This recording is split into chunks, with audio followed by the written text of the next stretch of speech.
प्रदेश Congress party के प्रवक्ता GS Tomar ने शिमला में कहा, लोकसभा चुनावों में प्रदेश की चारों सीटों में कांग्रेस विजय रहेगी। उन्होंने कहा कि प्रदेश में 15 माह में कांग्रेस सरकार ने विकासात्मक कार्य किए हैं। प्रदेशवासियों को जो 10 गारंटियां दी थी, उनमें से 5 गारंटियों को कांग्रेस सरकार ने पूरा किया है। वहीं जीएस तोमर ने कहा, राज्यसभा चुनाव में भाजपा ने प्रदेश सरकार को गिराने का काम किया था, वह बहुत ही दुर्भाग्यपूर्ण है। प्रदेश में विधानसभा चुनाव में कांग्रेस 10 सीटें जीतकर आई थी, वहीं भाजपा प्रदेश सरकार को गिराने में पूरा प्रयास कर रही थी। उन्होंने कहा, जो गारंटियां प्रदेश सरकार ने पूरी की है, उन्हीं गारंटियों को लेकर कांग्रेस सरकार जनता के बीच जाएगी। भारतीय जनता पार्टी और विपक्ष ने जिस तरह से षड्यंत्र रचा था, प्रदेश को सरकार को अस्थिर करने का जो काम किया, जो अनैतिकता का इन्होंने अपना परिचय दिया, जो इन्होंने सरकारों को तोड़ने का जो इनका इतिहास है उसको कंटिन्यू किया, चाहे वो महाराष्ट्र की बात करें, चाहे तो अन्य राज्यों में जिस तरह इन्होंने सरकारों को तोड़ा है, अस्थिर किया है, जनमत का अपमान किया है, लोकतंत्र की हत्या की है, वही हत्या हिमाचल प्रदेश विधानसभा में भी देखने को मिली। लेकिन उसके बावजूद जिस तरह से उनको ये एहसास हुआ कि जो ये काम किया था वो सिर्फ राज्यसभा का कैंडिडेट को हराने का काम नहीं था, इनका प्रदेश सरकार को गिराने का षड्यंत्र था, जहां पर ये पूरी तरह से विफल हुए हैं। और जिस तरह से अब हिमाचल प्रदेश में जो है 6 सीटों पर बाई इलेक्शन करने की घोषणा राष्ट्रीय स्तर पर जो भारत के चुनाव आयोग है उन्होंने की है, उनको लग रहा है कि ये जो उन्होंने अनैतिक कार्य किया है वो प्रदेश की जनता देख रही है। और इसका असर भारतीय जनता पार्टी को लोकसभा के चुनाव में देखना पड़ेगा, क्योंकि हिमाचल की जनता देवभूमि है। हिमाचल की जनता जो है ईमानदार है, सच्चे लोग हैं। यहाँ के लोगों का जनमत का, यहाँ के लोगों का विश्वास को तोड़ने का, यहाँ के लोगों की सच्चाई को ठेस पहुंचाने का काम नेता प्रतिपक्ष भी जयराम ठाकुर जी ने किया है, उसके उनको भुगतान करना पड़ेगा। अगर देखा जाए लोकसभा चुनाव को कौन कौन से जो मुद्दे हैं जिसको लेकर जो कांग्रेस पार्टी मैदान पे उतरेगी, यदि अगर हम प्रदेश की बात करें तो जो 5 गारंटियां कांग्रेस दावा करी है, वही नेता प्रतिपक्ष जयराम ठाकुर का कहना है कि अधिकांश जो गारंटियां हैं वो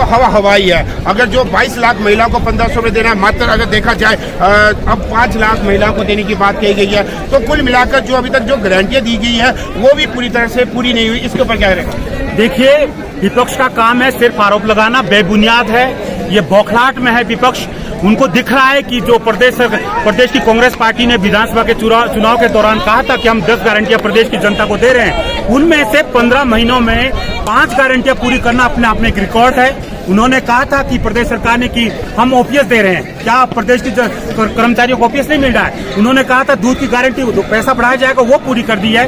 अब जो महिलाओं के बात की थी, उनको लेकर जो ये योजना शुरू हो चुकी है, स्वर्गीय इंदिरा गांधी सुख समृद्धि योजना, उसमें 1500 रुपए की गारंटी हमने प्रदेश की जनता को दी है और उसको शुरू कर दिया है। लेकिन इनको बीजेपी को उस चीज को लेकर भी आपत्ति, ये कहते हैं हम महिला हितैषी है, हम महिलाओं के साथ है। आप ये बताइए, अगर प्रदेश सरकार महिलाओं को 1500 रुपए की गारंटी पूरी कर चुकी है, कैबिनेट में ये बिल पास हो चुका है, कैबिनेट में इसको मंजूरी मिल चुकी है, उसके बाद प्रोसेस शुरू हो गया है, तो विपक्ष जो है उसको रोकने के लिए और महिलाओं में एक गलत मैसेज कन्वे करने के लिए उस पर जो है रोड़े डाल रही है। मुद्दे कौन से रहेंगे लोकसभा चुनाव में?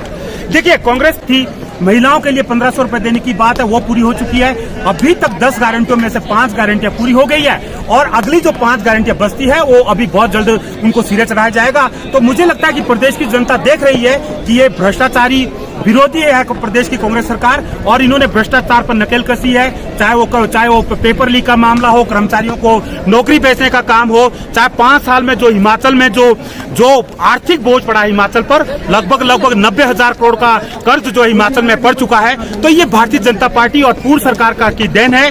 तो प्रदेश की जनता ये देख रही है कि अगर हिमाचल में विकास होना है, सभी क्षेत्रों में सड़कें, स्वास्थ्य, सुरक्षा, शिक्षा, अगर कोई भी क्षेत्र अगर आगे बढ़ेगा तो वो प्रदेश की जो ठाकुर सुखविंदर सिंह सुक्खू जी की सरकार है उसमें ही प्रदेश का हित है और इसी में सरकार प्रदेश आगे बढ़ेगा। मुझे लगता है ये जो काम हिमाचल सरकार कर रही है और जो विपक्ष बैठ के ये देखा रहा है और उनको लग रहा है कि उनके सपने साकार होने वाले नहीं है, प्रदेश की जनता को किसी तरह से गुमराह नहीं कर सकते, उसके चलते जो है वो आचार संहिता का आरोप लगा रहे हैं, वो कमीशन में जाकर, इलेक्शन कमीशन जाकर कंप्लेंट कर रहे हैं। मुझे लगता है आप ये बता दीजिए, आप भारतीय जनता पार्टी के पूर्व मुख्यमंत्री जयराम ठाकुर जी, विपक्ष बीजेपी को मैं ये पूछ रहा हूँ कि आप महिलाओं के साथ खड़े हैं कि विरोध में खड़े हैं? आप ओपीएस के साथ खड़े हैं कि विरोध में खड़े हैं? आप अपना जो चेहरा है, अपना जो रुख है, उसको स्पष्ट कर दीजिए प्रदेश की जनता के सामने।